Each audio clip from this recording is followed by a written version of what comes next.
단백질 폭탄으로 알려진 두부는 건강식으로 많이 드시는 대표적인 식재료입니다. 그런데 두부를 잘못 드시면 오히려 건강을 해칠 수 있다는 사실 알고 계신가요? 두부를 먹을 때 독이 되는 최악의 경우, 그리고 두부를 어떻게 먹어야 우리 몸에 보약이 될 수 있는지에 대해 알려드리겠습니다. 두부가 오히려 건강을 해치는 첫 번째는 바로 GMO 유전자 변이된 콩으로 만든 두부를 먹을 때입니다. 2018년 보도 자료를 보면 수입콩을 사용해 만든 두부 7종류 중에서 6종류가 GMO 성분이 검출되어 파문이 일었던 적이 있습니다. GMO는 원래 생산성을 향상시켜 식량 부족 문제를 해결하고 비타민, 미네랄 등의 영양소를 강화하거나 질병 저항성을 높여 건강에 도움을 주기 위해 유전자를 변이하여 재배하는 것입니다. 또 제초제나 살충제의 사용량을 줄일 수 있어서 환경오염도 줄일 수 있는 장점이 있습니다. 하지만 이렇게 재배된 것을 섭취했을 때 건강에 대한 안정성 문제와 생태계 파괴 등의 논란은 끊이지 않고 있습니다.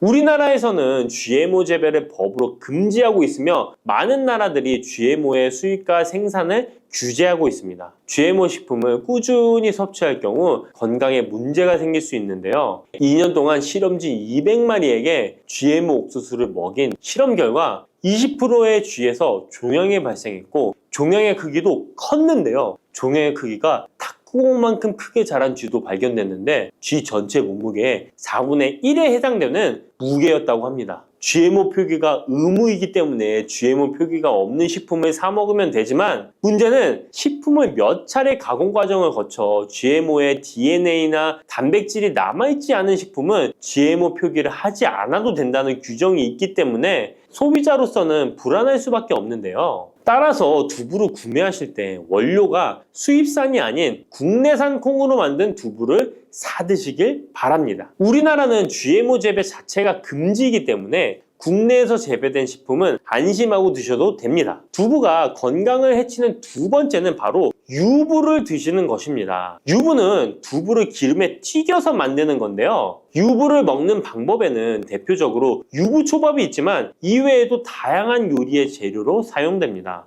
유부의 고소한 맛과 부드러운 식감 때문에 다양하게 사용되지만 건강에 해로울 수 있으니까 주의하셔야 됩니다. 두부를 기름에 튀겨 만든 유부는 칼로리가 높아질 뿐만 아니라 트랜스 지방이 생성됩니다. 트랜스 지방은 혈관 내 콜레스테롤을 증가시키고 심혈관 질환의 위험을 증가시킵니다. 이로 인해 대사증후군과 뇌 기능에도 영향을 미쳐 인지력, 학습 능력을 감소시키는 부작용을 일으킬 수 있습니다. 유부를 아예 드시지 말라는 게 아니라 맛이 좋고 간단하게 식사 대용으로 드실 수 있는 유부만 맛이 좋고 간단하게 식사 대용으로 드실 수 있는 유부지만 과하게 드시지 않고 적절히 드시면 좋겠죠? 세 번째, 두부를 드실 때 주의할 점은 시금치와 함께 드시면 안 된다는 것입니다. 시금치는 철분이 풍부하게 함유되어 있어 빈혈 예방에 효과적으로 알려져 있습니다. 또한 비타민 A, 루테인, 제아잔틴 등의 영양소가 풍부하여 눈 건강 증진에 탁월한 효능이 있고 마그네슘, 비타민 K 등이 풍부해서 뼈 건강 증진에 효과적인 것으로 알려져 있습니다. 그러나 문제는 시금치에 함유된 옥살산입니다. 이 옥살산이 두부의 칼슘과 결합하여 수산칼슘이라는 성분이 만들어지는데 이 성분이 결정을 이루어 신장이나 요로에 쌓여 결석이 됩니다. 신장결석, 요로결석이 되어 극심한 통증을 유발할 수 있다는 것입니다. 시금치를 드실 때는 두부와 같이 칼슘이 많은 음식을 피하시고 별도로 섭취하시는 게 좋겠습니다. 네 번째, 두부를 드실 때 오히려 해가 되는 경우는 갑상선이 약하신 분들입니다. 두부에는 사포닌이라는 성분이 함유되어 있는데 사포닌을 많이 섭취하게 되면 요오드가 몸 밖으로 과도하게 배출될 수 있습니다. 요오드는 갑상선 호르몬의 합성과 조절을 돕는 아주 중요한 성분인데요. 요오드가 부족하게 되면 갑상선 호르몬인 티록신의 생성이 부족하게 되어 갑상선의 기능을 제대로 하지 못하는 상황이 발생할 수 있습니다. 이렇게 되면 갑상선 저하증이 생길 수 있고 무기력해지고 피로가 회복이 잘 안 되면 우울증, 부종, 집중력 저하 등의 다양한 증상을 야기할 수 있습니다. 갑상선에 문제가 없는 분이라면 두부를 많이 드셔도 문제가 되지 않지만 이미 갑상선이 약하신 분들에게는 안 좋은 영향을 줄 수 있는 것입니다. 그렇다면 두부는 어떻게 드셔야 두부의 효능을 최대한 높일 수 있는지 알려드리겠습니다. 두부는 기본적으로 단백질이 풍부한데 이뿐만 아니라 리놀렌산, 레시틴, 피토스테롤 등의 성분이 풍부해서 몸 안의 콜레스테롤 수치를 낮춰주고 혈액순환을 원활하게 해서 동맥경화, 심근경색, 뇌출혈 등의 심혈관 질환을 예방할 수 있습니다. 또한 두부는 체력과 근력을 유지하는 데 큰 도움을 주는데요. 바로 두부의 풍부한 단백질 때문이죠. 근육은 매일 일정량이 새로운 근육으로 대체되기 때문에 매일 단백질을 공급해줘야 되는데요. 우리 몸에 단백질을 공급해주기 위해 정말 유용한 음식이 두부인 것이죠. 또한 두부에는 콜린이 풍부한데 콜린은 알츠하이머성 치매를 예방하는데 탁월한 효능을 발휘하게 됩니다. 두부는 탈모 예방에도 도움이 되는데요. 머리카락의 원료인 단백질을 보충하는데 도움이 될 뿐만 아니라 이소플라본이 풍부해 남성 호르몬을 조절해줍니다. 따라서 호르몬성 탈모 예방에 도움을 줄 수 있는 것입니다. 또한 두부는 건강하게 장수하는 데 도움이 되는데요. 많은 과학자들의 연구 결과 건강하게 장수한 사람들의 특징이 식물성 단백질을 꾸준히 섭취했다는 사실을 발견했고 동물성 단백질을 식물성 단백질로 바꿔 섭취했을 때 사망의 위험성이 낮아진다는 연구 결과도 있습니다. 이러한 효능이 극대화가 되려면 소화 흡수가 잘 되어야겠죠. 두부 중 소화 흡수가 가장 잘 되는 것이 바로 순두부입니다. 순두부는 일반 두부와 마찬가지로 비질을 분리한 콩물에 응고력이 약한 응고제를 넣어 만든 것인데요. 그렇기에 훨씬 부드럽고 소화 흡수가 잘 되는 형태가 되는 것입니다. 하지만 단점은 일반 두부보다 단백질, 섬유질 등의 영양 성분의 함량이 떨어지는데요. 이런 단점을 보완하기 위해 계란과 함께 드시면 좋은 대안이 될 수 있어요. 순두부찌개에 계란이 들어가 있는 것이 맛뿐만 아니라 영양적으로도 찰떡궁합인 것이죠. 순두부와는 식감이 완전히 다른 쫄깃한 두부면이 요즘 인기가 높아지고 있는데요. 밀가루를 대체할 수 있는 다이어트 식품으로 많이 알려지고 있습니다. 다양한 면 요리에 사용되는데 단순히 두부를 면 모양으로 만든 것이 아니라 일반 두부보다 단백질의 함량이 2배 정도 높아서 건강에 더욱 좋은 식품입니다. 두부에서 수분을 빼고 응축시켜 만들기 때문에 같은 무게당 영양 성분의 함량이 높아지는 것입니다. 두부는 양배추와 함께 드시면 좋은데요. 두부는 단백질이 풍부하지만 비타민C와 섬유질이 부족한데 양배추와 함께 드시면 모든 영양소를 골고루 섭취할 수 있게 되는 것입니다. 또 귀리를 넣은 잡곡밥과 함께 드시면 좋은데요. 귀리에 풍부하게 함유된 식이섬유와 베타글루칸과 두부의 단백질, 칼슘을 충분히 섭취할 수 있는 것입니다. 두부는 그리고 미역과 김, 다시마와 같은 해조류와 함께 드시면 좋은데요. 이런 해조류와 함께 드시게 되면 두부의 단백질을 흡수하는데 극대화가 되고 두부의 사포닌으로 인한 요오드 배출을 해조류의 풍부한 요오드 성분이 상쇄시켜 줄 수 있는 것입니다. 두부와 함께 먹으면 좋은 음식으로는 토마토가 있습니다. 토마토에는 라이코펜이라는 강력한 항산화 성분이 함유되어 있어서 세포의 노화를 방지하고 활성산소를 제거하여 혈관을 건강하게 보호하며 암을 예방하는 효능도 있습니다. 두부와 토마토 그리고 계란까지 함께 살짝 볶아 드신다면 풍부한 영양 성분을 섭취할 뿐만 아니라 암 예방과 체중 감량에도 좋고 피부 미용에도 탁월한 효능을 누릴 수 있습니다. 부추와 이것을 함께 드시면 죽어가던 혈관이 살아나고 치매가 예방됩니다. 부추에는 항산화 성분과 각종 비타민, 칼슘, 칼륨 등의 미네랄 성분이 풍부하여 간 해독에 좋고 콜레스테롤을 낮추며 당뇨 예방과 조절에 도움이 되고 심혈관 질환을 예방하는 데에도 탁월한 효능이 있습니다. 부추가 건강에 도움이 된다는 사실은 많은 분들이 알고 계시지만 부추의 효능에 대해 자세히 알고 계신가요? 부추의 효능, 함께 먹으면 보약이 되는 음식과 부추를 드실 때 주의할 점, 그리고 부추의 특별한 조리법까지 모두 알려드릴게요. 같이 먹으면 좋은 음식 첫 번째는 두부입니다. 두부는 기본적으로 단백질이 풍부하며 리놀렌산, 레시틴, 피토스테롤 등의 성분이 풍부해서 몸 안에 콜레스테롤 수치를 낮춰주고 혈액순환을 원활하게 하여 동맥경화, 심근경색, 뇌출혈 등의 심혈관 질환을 예방할 수 있습니다. 그리고 두부는 체력과 근력을 유지하는 데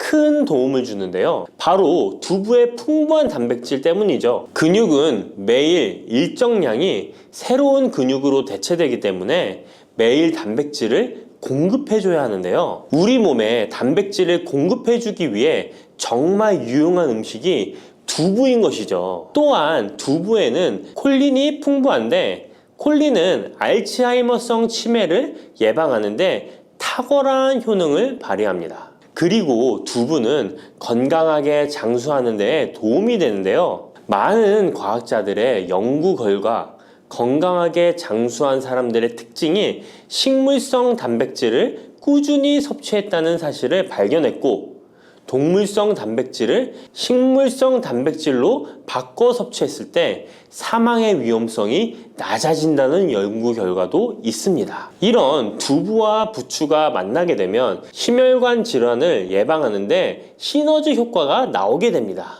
부추의 풍부한 황화아릴 성분이 혈관 내의 노폐물을 제거해주고 나쁜 콜레스테롤도 녹여주는 효과가 있는데요. 그렇게 되면 혈액은 깨끗해지고 혈액순환이 원활하게 되어 심혈관 질환을 예방할 수 있습니다. 그리고 부추에는 칼륨이 풍부한데요. 칼륨은 혈관 내에 나트륨을 배출해주는 작용을 합니다. 나트륨의 농도가 높아지면 고혈압이 발생하고 증세가 심해지면 치매까지 유발할 수 있는데요. 부추의 칼륨이 나트륨을 배출해 주어 혈관의 문제를 미리미리 예방하여 고혈압뿐만 아니라 혈관성 치매까지 예방하는 효과를 누릴 수 있답니다. 문제는 부추를 먹어 이렇게 혈액순환이 좋아진다 해도 혈관 내에 호모시스테인이라는 성분은 부추를 드시는 것으로는 해결되지 않습니다. 호모시스테인은 체내에서 메티오닌이 대사되는 과정에서 생성되는 아미노산입니다. 이 호모시스테인이 혈관에 쌓이게 되면 혈관을 손상시키고 혈액 응고를 촉진하므로 심혈관 질환이 급증할 수 있습니다. 그런데 이때 두부를 함께 드시게 되면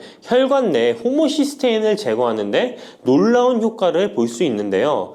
바로 두부의 풍부한 엽산이 호모시스테인을 몸 밖으로 배출해 주는데 탁월하기 때문이죠. 이 엽산이 호모시스테인을 다시 메티오닌으로 전환시켜 독성을 완화시킬 수 있습니다. 앞에 말씀드렸다시피 두부에 단백질이 풍부하다는 사실은 알고 계실 거예요. 그런데 단백질의 양이 고기보다 훨씬 많다는 사실은 모르셨죠? 나이가 들수록 고기가 소화가 잘 안 되어 잘 안 드시게 되는 분들이 많이 있습니다. 그리고 우리나라 성인들의 단백질 섭취량이 많이 부족하다는 통계 자료도 있습니다. 두부를 드시게 되면 부족한 단백질을 충분히 보충해 주어 근육을 튼튼하게 하는 데 도움이 되고, 이는 관절염과 통증을 예방하는 데에도 도움이 되는 것이죠. 그리고 두부에는 이소플라본이란 성분이 많이 들어있는데요. 이소플라본은 칼슘의 흡수를 도와주고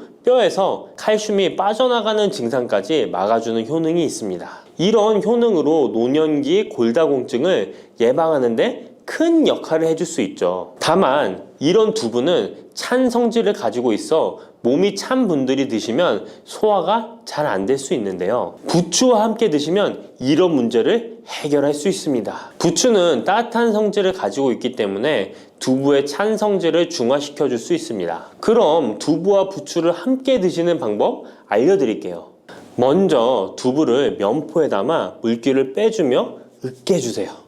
으깬 두부와 잘게 썬 부추에 계란을 넣어 반죽을 해줍니다. 그리고 달궈진 팬에 기름을 넣어 주시는데요. 이때 기름은 오메가3가 풍부한 올리브유나 들기름을 사용해 주세요. 반죽을 넣고 잘 부쳐주면 두부 부추전이 완성됩니다. 두 번째, 부추와 함께 먹으면 보약이 되는 음식은 사과입니다. 부추를 사과와 함께 드시게 되면 사과의 풍부한 항산화 물질들이 혈관을 보호하고 유기산이 우리 몸의 신진대사를 촉진해 주어 몸속에 생성되는 발암 물질들을 몸 밖으로 빠르게 배출시켜 줍니다. 부추의 효능 중 가장 중요한 것 중에 하나가 바로 이 항암 효과인데요. 부추에 있는 다양한 영양 성분과 식이섬유, 항산화 물질들 덕분이죠. 부추에는 비타민 A, 비타민 C와 같은 항산화 물질이 풍부합니다. 이 항산화 물질은 세포를 손상시키고 염증을 유발하며 노화를 촉진하는 활성산소를 제거하는 역할을 해주고 암세포의 활성을 억제하는 효능이 있습니다. 특히 비타민 A는 면역체계를 강화시켜주어 우리 몸이 암세포와 싸워 이길 수 있는 힘을 높여주는 역할을 해준답니다. 세포를 손상시키는 주범에는 프리라디칼이란 물질이 있는데요. 프리라디칼의 체내 농도가 높아지면 암세포의 발생이 급격하게 올라가게 됩니다. 이런 나쁜 물질을 부추의 비타민 C와 비타민 E가 제거해 주어 암을 예방하는 효과가 있다는 것이죠. 그리고 부추와 사과에는 수용성 식이섬유가 많이 들어있는데요. 이 식이섬유는 소화 기능을 건강하게 유지할 뿐만 아니라 특히 대장암 같은 소화계통의 암을 예방하는 데 큰 도움을 줍니다. 그리고 식이섬유가 풍부한 부추와 사과는 혈당 관리에 도움을 주어 당뇨를 예방하고 개선하는 데 큰 역할을 하는데요. 식이섬유는 혈관 내에 콜레스테롤을 배출하는 데 도움을 주고 당 성분이 장에서 천천히 흡수되도록 해주어 혈당이 급격히 오르는 것을 방지해 줍니다. 이렇게 되면 췌장에서 인슐린이 분비되는데 충분한 시간을 벌어주어 췌장이 혹사되는 것도 예방해 주는 것이죠. 그럼 부추와 사과는 어떻게 드시면 좋을까요? 먼저 각종 채소로 샐러드를 만들어 드실 때 부추와 사과를 채를 썰어 함께 드셔도 정말 맛있게 드실 수 있습니다. 그리고 부추와 사과를 함께 갈아서 주스로 만들어 드셔도 좋은데요. 만드는 방법도 아주 간단합니다. 먼저 잘 씻은 부추를 적당한 크기로 잘라주시고 사과도 가운데 씨를 빼고 적당하게 잘라줍니다. 믹서기에 넣고 물 1컵, 올리브 오일을 1스푼 넣어줍니다. 올리브 오일을 넣으면 부추의 영양성분 흡수율을 몇 배나 올려줄 수 있습니다. 이렇게 넣고 갈아주기만 하면 부추 사과 주스 완성입니다. 세 번째, 부추와 함께 먹으면 보약이 되는 음식은 돼지고기입니다. 부추의 강력한 생명력은 지친 간을 되살리는데도 그 효능이 뛰어나 간에 쌓인 독소를 제거하는데도 효과적인데요.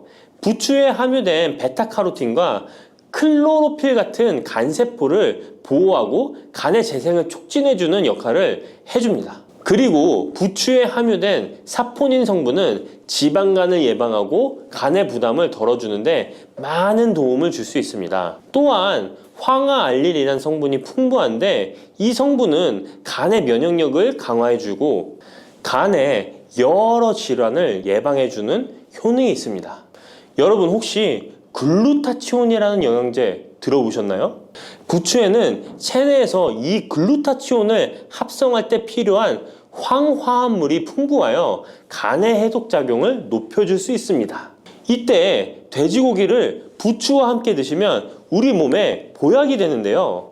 부추의 알리신 성분이 돼지고기의 비타민 B1의 흡수율을 높여줍니다. 또한 부추의 따뜻한 성질이 돼지고기의 찬 성질을 보완해 주어 소화가 잘 되도록 도와주고 위장 건강에 도움을 줄 수 있습니다. 그리고 영양학적으로도 서로 보완이 되어 균형 잡힌 식사가 될 뿐만 아니라 혈액순환 개선, 면역력 강화, 피로 해소, 에너지 증진, 항암 효과 등을 더 효과적으로 얻을 수 있습니다. 그렇다면 부추와 돼지고기는 어떻게 드시면 될까요? 돼지고기 수육을 부추와 함께 쌈을 싸서 드셔도 좋지만 반찬으로 만들어 먹을 수 있는 방법을 제가 알려드릴게요. 바로 돼지고기 부추볶음인데요.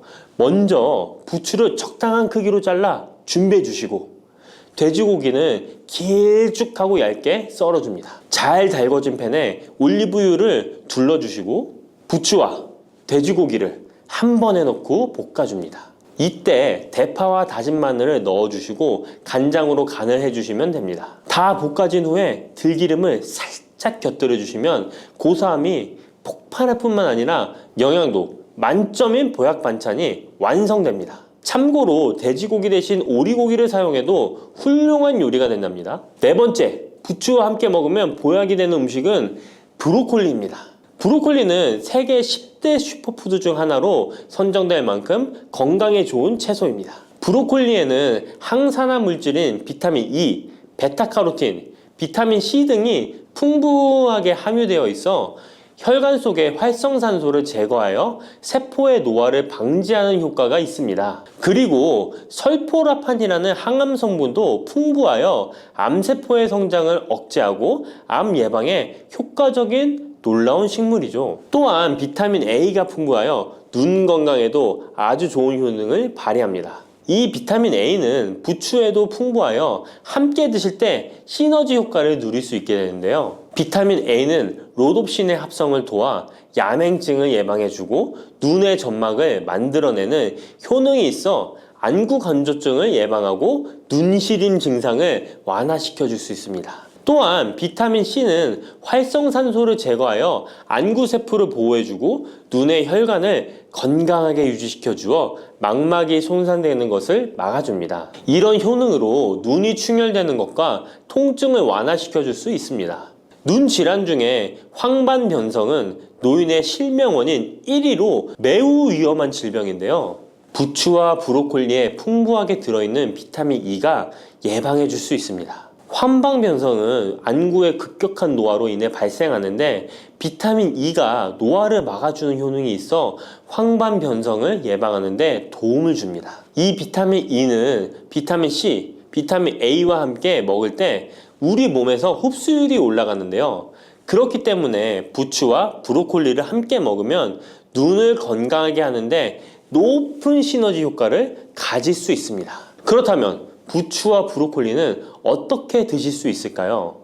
지금 바로 함께 먹는 특급 조리 방법을 알려드릴게요. 잘 씻은 부추를 적당 크기로 잘라 준비하고 브로콜리는 송이를 나누어 끓는 물에 부추와 함께 살짝 데쳐줍니다. 데친 부추와 브로콜리는 찬물에 헹군 후에 물기를 제거합니다. 간장, 식초, 설탕, 다진 마늘, 참기름을 섞어 양념장을 만들어 부추와 브로콜리를 골고루 묻혀줍니다. 마지막으로 통깨를 뿌려주면 맛있는 부추 브로콜리 무침이 완성됩니다. 이렇게 몸에 좋은 부추도 주의해야 할 사항이 있습니다. 돼지고기와 함께 먹을 때는 좋지만 소고기와는 함께 먹지 않는 것이 좋습니다. 소고기는 부추와 비슷하게 따뜻한 성질을 가지고 있습니다. 부추와 함께 드시게 되면 뜨거운 성질이 강화되어 위와 장 등의 소화기관에 강한 자극을 주게 되어 소화불량을 일으키고 복통이나 설사를 유발할 수 있습니다. 너무 많이 드시게 되면 그 열로 인해 두통과 불면증까지 오는 경우도 있습니다. 그리고 신장 기능이 약하신 분들도 부추를 드실 때 주의하시는 게 좋은데요. 그 이유는 부추의 풍부한 칼륨 때문입니다. 칼륨이 몸속에 나트륨을 배출해주는 효능이 있지만 신장이 약하신 분들이 부추를 과하게 드시게 되면 많은 양의 칼륨이 몸에 들어오게 되고 약한 신장이 칼륨을 몸 밖으로 잘 배출해주지 못하게 됩니다. 그렇게 되면 고칼륨 혈증이 나타나 근육이 약화될 수 있고 심장 박동이 불규칙해질 수 있으며 심하면 호흡곤란을 초래하기도 합니다. 따라서 신장 질환이 있으신 분들은 몸 상태를 보면서 소량씩 드시는 게 좋겠습니다.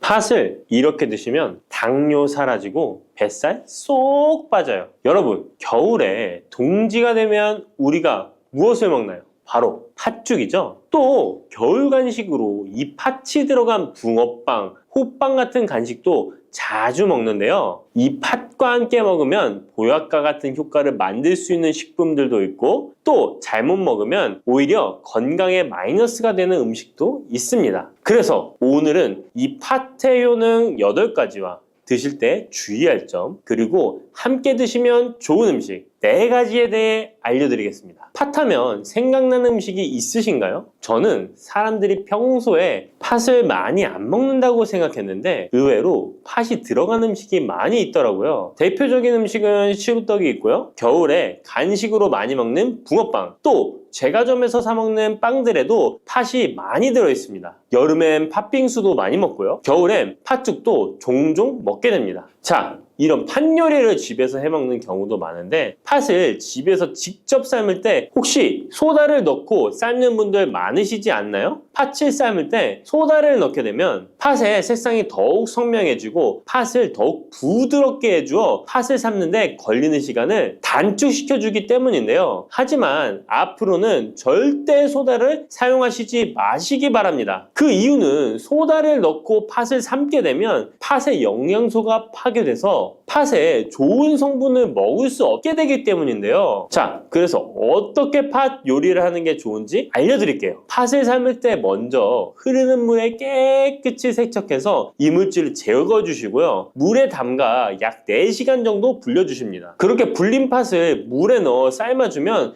붉은색의 팥 삶은 물이 생기잖아요. 바로 이 팥을 삶은 물이 건강에 정말 좋다는 사실 알고 계셨나요? 그 이유는 팥에 들어있는 사포닌이라는 성분 때문입니다. 간혹 팥 삶은 첫물에는 팥에 독소가 있어서 버려야 한다는 분들이 계신데요. 이는 잘못된 정보입니다. 왜냐하면 팥 삶은 첫물에 사포닌 성분이 가장 많이 들어있기 때문에 이걸 버리지 마시고 따로 담가 두었다가 하루에 한두 잔씩 차로 드시면 좋습니다. 자, 그럼 이제 팥의 구체적인 효능에 대해 말씀드릴 건데 첫 번째는 혈관 건강에 많은 도움이 된다는 것입니다. 앞에 말씀드린 팥물은 혈관 청소부라는 별명이 있을 정도로 혈관을 깨끗하게 해주는 효능이 있습니다. 그 이유는 팥에 함유된 강력한 항산화 성분인 안토시아닌이 혈관 내 활성산소를 제거해줘서 혈관 세포 손상을 예방해주기 때문입니다. 또한 안토시아닌은 혈관 내의 염증을 줄여줘서 염증성 질환에도 좋은 효과가 있고요. 나쁜 콜레스테롤 수치를 줄여주는 효과가 있어서 고지혈증을 예방하며 심장질환의 위험도 줄이는데 큰 도움을 줄 수 있습니다. 이뿐 아니라 조선시대 기록에 보면 이 팥물로 세안을 했다는 기록이 있는데요. 팥물로 세안을 하면 피부의 노폐물을 제거하는 데 좋고 피부를 맑고 건강하게 해준다고 합니다. 비누가 없던 시절에 피부 건강을 위해 사용했던 선조들의 지혜가 정말 놀랍지 않나요? 당뇨병의 개선에 도움을 준다는 것입니다. 2014년에 발표된 한 연구에서 팥을 섭취하는 것이 2형 당뇨병 환자의 혈당 수치와 인슐린 저항성을 개선하는데 도움이 되는 것으로 보고가 됐습니다. 이 연구에서는 4주 동안 매일 팥을 섭취한 결과 당뇨 환자들의 공복 혈당 수치가 무려 평균 19.5% 감소하였고 인슐린 저항성 또한 줄어든 것으로 나타나서 당뇨가 있거나 당뇨 예방이 필요하신 분들은 꼭 팥을 꾸준히 드셔보시기 권해드립니다. 세 번째 팥의 효능은 몸의 부종을 제거하고 다이어트에 도움을 주는 것입니다. TV에서 연예인들이 이 팥으로 다이어트를 해서 효과를 봤다고 했던 적도 있었고요. 한의학 책 중에 본초 강목에 보면 팥을 오랫동안 먹으면 여위고 마르기 때문에 살찐 사람이 먹는 것이 좋다라는 내용이 나옵니다. 그래서 한의원에서 다이어트 처방을 할 때도 팥을 쓰는 경우가 많이 있는데요. 그 이유는 바로 팥에 들어있는 칼륨 때문입니다. 팥에는 쌀의 10배 이상, 바나나의 약 4배 이상의 칼륨이 들어있는데요. 이 칼륨이 몸 안에 나트륨 배출을 도와서 당뇨 환자들의 신장 부담을 줄여주고 혈압 상승을 억제해주는 효능이 있고요. 또한 이뇨작용이 있어서 이를 통해 부종을 줄여줄 수가 있습니다. 그래서 우리가 보통 물살이라고 부르는 잘 부으면서 살이 찌는 분들은 다이어트에 이 팥을 이용하시면 효과를 볼 수가 있습니다. 그래서 그에 대한 연구 결과도 있었는데요. 실험주에 팥 추출물을 먹였더니 근육 손실 없이 체지방 함량이 30% 이상 줄었고 몸무게도 37%나 감소했다고 합니다. 사람과 똑같을 수는 없지만 분명히 팥이 체중 감량에 도움이 된다는 결과라고 볼 수가 있습니다. 네 번째, 팥의 효능은 변비를 개선하는 데 도움을 주는 겁니다. 팥에는 사포닌뿐 아니라 많은 식이섬유가 들어있기 때문인데요. 사과에 비해서 약 10배나 많은 식이섬유가 들어있습니다. 그래서 팥을 섭취하게 되면 이 식이섬유가 장 운동을 활발히 하고 대변을 부드럽게 만들어 배변을 원활하게 해줄 수 있고요. 또한 이 식이섬유는 장에 있는 유익균들에게 풍부한 먹이를 제공해주기 때문에 장내 유익균의 증식에도 직접적으로 효과를 줍니다. 이를 통해서 장의 전반적인 환경을 좋게 바꿔줄 수가 있고 이것은 몸의 면역력 향상과도 연결되어 있기 때문에 우리가 프로바이오틱스를 복용할 때도 팥을 함께 드셔보면 그 효과가 커지는 것을 느끼실 수가 있을 겁니다. 5번째 팥의 효능은 탈모 예방에 도움을 준다는 것입니다. 나이가 들면서 머리숱이 점점 없어져 고민하시는 분들 정말 많은데요. 팥과 함께 천연 탈모약이라 불리는 수수를 함께 드신다면 탈모 예방에 큰 도움을 받을 수 있습니다. 그 이유는 바로 팥과 수수에 들어있는 비오틴이라는 성분 때문인데요. 이 비오틴은 모발의 모공에서 자라는 단계부터 필요하고 손상된 머릿결이 재생되는 데까지 관여하는 정말 중요한 성분입니다. 건강한 머릿결을 만드는데 꼭 필요한 성분이라고 할 수 있습니다. 비오틴이 몸속에서 부족한 현상이 나타나면 머리카락이 얇아지면서 많이 빠지게 되고, 또한 두피가 건조해지고 가려움증이 생기면서 탈모를 가속화할 수 있습니다. 그런데 팥에는 이 비오틴뿐 아니라 모발 성장에 도움이 되는 아미노산이 풍부하고 수수에는 미네랄 성분이 풍부하여 머리카락을 건강하게 유지하는데 직접적으로 도움을 주게 되고요. 또한 팥과 수수에 함유된 항산화 물질들이 머릿결을 상하게 하는 자유 라디칼 성분을 중화해 주어 머리카락 건강에 큰 도움을 주는 것입니다. 6번째 팥의 효능은 우리나라 사람에 꼭 필요한 탄수화물 소화를 돕는다는 것입니다. 이는 팥에 함유되어 있는 비타민 B의 역할 때문인데요. 비타민 B는 탄수화물, 단백질, 지방을 에너지로 변환하여 우리 몸을 충전해주는 역할을 합니다. 또한 신경 전달 물질인 뉴로트랜스미터의 합성에 관여해 뇌신경을 건강하게 하는 데에도 도움을 줍니다. 팥을 잘 섭취하면 뇌를 건강하게 해주어 치매 예방에도 도움이 되는 것입니다. 자, 앞에서 팥과 함께 먹으면 좋은 음식이 수수가 나왔는데요. 하나 더 말씀드릴게요. 바로 호박입니다. 호박은 기본적으로 여러 영양성분이 풍부하지만 호박에는 비타민 B가 없어서 호박과 팥을 함께 드시면 서로의 부족한 부분을 채워줄 수가 있고요. 또한 호박에도 소화 기능을 개선해주는 기능이 있어서 팥과 함께 드시면 시너지 효과가 있고요. 그리고 팥처럼 호박에도 이뇨작용이 있는데요. 팥과 호박의 이뇨작용은 과정이 약간 다릅니다. 팥은 몸속의 부종, 노폐물과 독소를 빨아들여서 배출하는 이뇨작용을 하는 것이고요. 호박은 신장에서 만들어지는 호르몬의 분비를 억제하여 이뇨작용을 촉진하게 되는데, 이렇게 되면 신장에 과다하게 축적되는 수분을 배출하는 역할을 해줄 수가 있어서 더 도움이 될 수 있습니다. 7번째 팥의 효능은 빈혈을 개선하는 데 도움을 주는 것입니다. 보통 우리 몸에 철분이 부족해지면 빈혈 증상이 나타나죠. 빈혈로 인해 어지러움, 두통, 체력 저하 등의 증상이 나타나게 되는데, 팥에는 앞에서 얘기한 단백질, 식이섬유, 칼륨, 비타민, 비오틴뿐만 아니라 바로 칼슘과 철분 또한 풍부합니다. 팥에 함유된 철분의 함량이 우유의 약 100배나 된다는 사실 알고 계셨나요? 그래서 팥을 드시면 철분 부족으로 인한 빈혈을 개선하는데 도움이 되기 때문에 빈혈이 있으신 분들은 꼭 기억하시면 좋겠습니다. 8번째 팥의 효능은 스트레스를 줄여주는데 도움을 준다는 것입니다. 팥에 함유된 비타민 B가 신경계를 안정화시켜주는 효과가 있어서 스트레스로 오는 증상들을 줄여줄 수가 있고요. 또 팥에는 마그네슘의 함량도 높은데요. 마그네슘 또한 신체의 스트레스 반응을 조절하는데 중요한 역할을 합니다. 팥 속에 들어있는 마그네슘을 통해서 스트레스로부터 몸이 회복되는 데 도움을 받을 수가 있습니다. 그리고 팥에는 복합 탄수화물도 풍부한데요. 복합 탄수화물은 천천히 소화되어 급격한 혈당 상승을 방지하고 일정한 에너지 공급을 유지하는 데 도움이 됩니다. 이는 스트레스 상황에서도 안정적인 에너지 공급을 유지할 수 있게 해줘서 스트레스를 관리하는 데 도움이 될 수 있습니다. 이렇게 좋은 팥도 드실 때 주의사항이 있는데요. 과하게 많이 드시면 이뇨작용 때문에 몸에 무리를 줄 수 있는데요. 이를 방지할 수 있는 방법이 있습니다. 바로 찹쌀과 함께 드시는 겁니다. 팥죽을 끓일 때 찹쌀을 넣어 함께 죽을 만드는 경우도 있고, 쫄깃쫄깃한 찹쌀로 경단, 새알을 만들어 넣어 먹는 경우도 있죠. 선조들의 지혜가 정말 놀라운데요. 이렇게 찹쌀과 팥을 함께 드시면 팥 때문에 몸 안에 수분이 과하게 빠져나가는 것을 찹쌀이 막아줘서 문제가 생기지 않게 해주는 것입니다. 그리고 다른 주의사항은 팥의 찬 성질인데요. 그래서 장이 좋지 않은 분들이 팥물을 많이 드시게 되면 소화불량, 복부팽만, 복부 통증을 일으킬 수 있으니까 주의하셔서 조금씩 드셔보시는 게 좋고요. 만약에 이런 점이 불편한 경우에는 생강과 함께 드시면 드시면 그 불편함을 줄일 수가 있습니다. 생강의 따뜻한 기운이 팥의 차가운 기운을 중화시켜줘서 장에 무리를 덜 주게 되고요. 그리고 팥에는 항암 효과가 뛰어난 안토시아닌이 풍부한데 생강에도 생강의 매운맛을 내는 진저롤과 쇼가올 성분이 몸속의 발암 물질을 제거해주는 효과가 있어서 함께 드시면 상승 효과를 볼 수가 있습니다. 그리고 이때 생강을 쪄서 말려서 드시면 이런 효과가 약 10배 정도 증가된다고 하니까 꼭 기억하시면 좋겠습니다. 고소한 호두 좋아하시는 분 많으시죠? 호두는 그 자체로도 훌륭한 간식이지만 저는 특히 커피와 먹는 것을 좋아하는데요. 이렇게 맛도 좋고 건강에 이롭다고도 잘 알려진 호두, 혹시 그냥 막연하게 몸에 좋다고만 알고 있지는 않으신가요? 호두는 견과류의 일종으로 기원전 7,000년 전 고대부터 인류가 친숙하게 섭취해온 식품인데요. 인류가 이렇게 오래전부터 호두를 섭취해왔다니 놀라신 분 계신가요? 이렇게 호두는 아주 옛날부터 인류에게 많은 영양소를 제공해 주었는데요. 호두에는 단백질, 비타민, 미네랄 등 여러 가지 영양소가 풍부하게 들어있다는데 이렇게 풍부한 영양소가 함유된 호두가 주는 몸에 이로운 점 바로 소개해 드릴게요. 첫 번째 호두의 놀라운 효과는 바로 노화 방지입니다. 호두에는 폴리페놀과 비타민 E 같은 강력한 항산화 물질이 풍부하게 들어있다는 사실 알고 계셨나요? 호두에는 폴리페놀과 비타민 E 같은 항산화 물질이 다량 함유되어 있는데요. 항산화 물질은 체내 유해산소를 제거하고 세포 손상을 방지하는 역할을 해주는데 노화 방지와 관련이 깊은 성분으로 피부 건강을 유지하고 노화 과정을 늦추는 데 도움이 되죠. 또한 항산화 물질은 면역력 향상에도 도움을 주어 감기나 질병에 대한 저항력을 키워주는데요. 자유라디칼은 우리 몸의 세포를 손상시켜 노화와 관련된 여러 질병을 일으킬 수 있는데 호두에 함유된 항산화 물질은 자유라디칼로부터 세포를 보호하여 세포 노화를 늦추는데 중요한 역할을 해준답니다. 또한 호두의 풍부한 오메가3 지방산은 피부 건강에 많은 도움이 되는데요. 오메가3는 피부 탄력을 유지하고 피부에 수분을 보충해 주는데 꼭 필요한 성분이죠. 특히 피부가 노화되면서 생길 수 있는 주름과 피부 처짐을 예방하는데 매우 도움이 된답니다. 두 번째 호두의 놀라운 효능은 바로 뇌 건강 유지입니다. 호두의 외형이 뇌를 닮아 예로부터 뇌에 좋다고 잘 알려져 있는데요. 외형만 닮았다고 뇌에 좋다는 것이 아닌 것 알고 계시죠? 호두에는 오메가3 지방산이 풍부하게 들어있습니다. 오메가3는 주로 생선에서 많이 발견되는 성분으로 알려져 있지만 호두에도 그만큼 많은 양이 들어있죠. 해외 알츠하이머 저널에서는 호두가 산화 스트레스와 염증을 줄여주므로 알츠하이머 발병과 진행을 늦추거나 위험을 줄여준다는 연구 결과를 발표했는데요. 호두에는 오메가3 지방산인 알파-리놀렌산이 풍부하고 이 성분은 뇌세포를 보호하고 인지 기능을 향상시키는데 중요한 역할을 해주며 뇌의 기능을 활성화시켜 치매와 같은 뇌질환을 예방하는데 도움을 줄 수 있다는 것이죠. 뇌 기능이 저하되지 않도록 돕는 호두는 노화로 인한 인지 저하를 늦추는데 중요한 역할을 합니다. 또한 호두는 비타민 E 또한 풍부하여 뇌의 노화 방지에 도움을 줍니다. 비타민 E는 강력한 항산화 작용을 통해 뇌세포를 보호하고 기억력과 인지 기능을 개선하는 데 도움을 주며 산화 스트레스로부터 뇌를 지켜줍니다. 이는 알츠하이머와 같은 치매를 예방하는 데 중요한 역할을 한다는 사실, 뇌 건강을 위해서는 이제부터 호두를 꼭 드셔야겠죠? 세 번째 호두의 효능은 바로 뼈 건강에 도움을 주는 것입니다. 호두가 뼈에 좋다는 사실 알고 계셨나요? 좋은 영양소가 많이 들어있다는 것은 알아도 뼈에 좋다는 건 생소하신 분들이 있으실 텐데요. 호두가 뼈 건강에 미치는 좋은 작용들 바로 알려드릴게요. 호두는 칼슘뿐만 아니라 다른 중요한 성분들도 함유하고 있어서 뼈를 튼튼하게 만드는데 아주 효과적인 식품입니다. 호두는 칼슘과 마그네슘이 균형 있게 들어있는데요. 칼슘은 뼈를 구성하는 중요한 성분이지만 마그네슘 역시 뼈 건강에 필수 필수적인 역할을 합니다. 마그네슘은 칼슘의 흡수를 돕고 뼈의 밀도를 유지하는 데 중요한 역할을 하죠. 이 두 성분이 적절히 균형을 이루면 뼈의 강도를 높이고 골다공증과 같은 질환을 예방할 수 있는데요. 또한 호두에 들어있는 오메가3 지방산은 뼈 건강에 직접적인 영향을 미치는 중요한 성분입니다. 연구에 따르면 오메가3 지방산은 뼈의 형성을 촉진하고 뼈의 밀도를 높이는 데 도움을 줄 수 있다고 하는데요. 이뿐만 아니라 오메가3는 염증을 줄여주는 효과가 있어서 관절염과 같은 염증성 질환에 걸리기 쉬운 사람들에게도 유익한 영향을 줄 수 있습니다. 호두의 놀라운 효능 네 번째는 바로 암 예방 효과입니다. 호두는 항산화 작용과 항염증 작용 덕분에 암 예방에도 효과적이라고 알려져 있는데요. 놀라우신가요? 2022년 국제학술지에 실린 연구 자료를 보면 호두나 아마시에 함유되어 있는 알파-리놀레산을 꾸준히 섭취하면 그렇지 않은 사람들과 비교해서 심혈관 질환 위험률이 10% 감소되고 관상동맥 심장질환 위험률은 20%나 줄어들었다고 합니다. 그뿐만 아니라 호두에는 폴리페놀과 엘라그산이 풍부하게 들어있는데요. 특히 엘라그산은 항암 성분으로 유명한데 엘라그산은 체내에서 엘라그산 대사물질로 변한대요. 암세포의 성장을 억제하는 데 도움을 주고 폴리페놀은 암세포의 확산을 막아주는 역할을 해줍니다. 호두는 이뿐만 아니라 오메가3 지방산을 많이 함유하고 있는데요. 오메가3 지방산은 염증을 줄이는 효과가 있습니다. 암은 염증성 질환과 관련이 깊은데요. 호두가 가진 염증 완화 효과는 암 치료에 있어서 중요한 보조 역할을 해줄 수 있다는 것 아시나요? 호두에 포함된 비타민 E와 셀레늄 등의 성분은 면역력을 증진시키는 데 도움을 주는데요. 암 환자에게는 면역력이 중요한데 호두는 면역 시스템을 강화시켜서 우리 몸에 방어막을 형성시키는데 큰 역할을 할 수 있죠. 호두의 효능 정말 놀랍죠? 이렇게 몸에도 좋고 맛도 좋은 호두, 이것들과 먹으면 효과가 배가 된다는데요. 호두와 궁합이 좋은 식품들 바로 알려드릴 테니 주목해주세요. 첫 번째는 요거트입니다. 요즘 들어 그릭 요거트나 프로바이오틱스 같은 단어들 자주 접해보셨죠? 요거트에는 단백질, 칼슘, 프로바이오틱스 등의 영양소가 풍부하게 함유되어 있는데요. 호두에는 건강한 지방, 단백질, 식이섬유, 비타민, 미네랄 등이 풍부합니다. 이 두 가지를 함께 섭취하면 영양소 조합을 통해 다양한 영양소를 한 번에 섭취할 수 있는데요. 요거트에 함유된 프로바이오틱스는 장내 유익한 세균을 증식시키고 장 건강을 촉진하는 데 도움이 됩니다. 또한 호두의 지방은 프로바이오틱스의 효능을 더욱 향상시켜 장 건강에 도움을 주고 호두에 함유되어 있는 오메가3 지방산과 같은 건강한 지방산을 요거트와 함께 섭취하면 호두의 지방이 소화 흡수를 도와 영양소의 흡수를 향상시킬 수 있다는 것 꼭 잊지 말아주세요. 그리고 영양뿐만 아니라 호두의 고소하고 크리미한 식감과 요거트의 부드럽고 상큼한 맛은 잘 어울리는데요. 함께 섭취하면 맛과 식감의 조화를 즐길 수 있습니다. 그러니 이제부터 요거트를 드실 때는 호두와 함께 드시는 것 추천해 드릴게요. 두 번째, 호두와 환상의 궁합 음식은 바로 바나나입니다. 바나나는 호두와 함께 섭취하면 영양소의 균형을 맞출 수 있다는 사실 알고 계신가요? 바나나는 탄수화물과 천연당과 풍부한 식이섬유를 함유하고 있다는 것 잘 알려져 있는데요. 뿐만 아니라 바나나의 당은 호두 대비 신체에 더 빠른 에너지를 공급해줍니다. 호두에는 건강한 지방과 단백질이 풍부하게 함유되어 있다는 것 이제 잘 아시죠? 이 성분들은 신체의 에너지를 지속적으로 유지하는데 도움을 주는데요. 그래서 바나나와 호두 이 두 가지를 함께 섭취하면 서로 보완적인 영양소를 한 번에 섭취할 수 있고 영양소 흡수 동안 더 쉽고 오래 지속이 되도록 도와준다는 것이죠. 영양뿐만 아니라 호두의 고소하고 크리미한 식감과 바나나의 부드럽고 달콤한 맛은 잘 어우러지는데요. 함께 갈아서 스무디로 한번 섭취해보세요. 간단하게 바나나의 달달한 맛과 호두의 고소한 향이 의외로 조화로워서 맛과 식감, 영양소까지 한 번에 즐길 수 있습니다. 이렇게 고소하고 맛도 좋고 몸에도 정말 좋은 호두, 그렇다고 해서 너무 과하게 섭취해도 안 좋다는 사실 알고 계신가요? 호두는 건강에 매우 좋은 식품이지만 모든 식품들이 그러하듯 호두도 적당량 섭취를 해야 하는데요. 과연 하루에 얼마나 먹어야 하는지, 몸에 좋은 호두를 잘못된 방법으로 섭취하면 몸에 치명적인 독이 될 수 있다는 사실들, 호두 섭취 시 주의점들 바로 알려드릴게요. 호두 섭취 시 유의할 점 첫 번째는 알레르기 반응입니다. 호두는 견과류 중 하나로 알레르기를 유발할 수 있는 식품인데요. 일부 사람들에게 알레르기 반응을 일으킬 수 있습니다. 호두 알레르기가 있는 경우 호두를 섭취했을 때 입술이나 혀 또는 얼굴이 부풀거나 허우걸란을 겪을 수 있는데 이는 개개인의 신체 증상에 따라 매우 위험할 수도 있습니다. 경우에 따라 목숨도 위험할 수 있는데요. 만약 이런 증상이 발생하면 즉시 호두 섭취를 중단하고 필요시 의사와 상담해야 합니다. 알레르기가 있는 사람은 호두를 피하는 것이 매우 중요합니다. 호두 섭취 시 주의할 점 두 번째는 과도한 섭취입니다. 호두는 100g당 650칼로리로 매우 고칼로리 음식입니다. 하루 섭취량을 과도하게 초과하면 체중 증가를 유발할 수 있는데요. 호두에는 지방이 많이 함유되어 있지만 대부분 불포화 지방이라 건강에 유익하다고 알고 있지만 칼로리가 높기 때문에 적당한 양을 섭취하는 것이 중요합니다. 하루 20에서 30g 정도, 이는 약 5에서 7알 정도 되는데요. 쪽으로 봤을 때 10개에서 15쪽이 적당합니다. 호두 섭취할 때 꼭 기억해 주세요.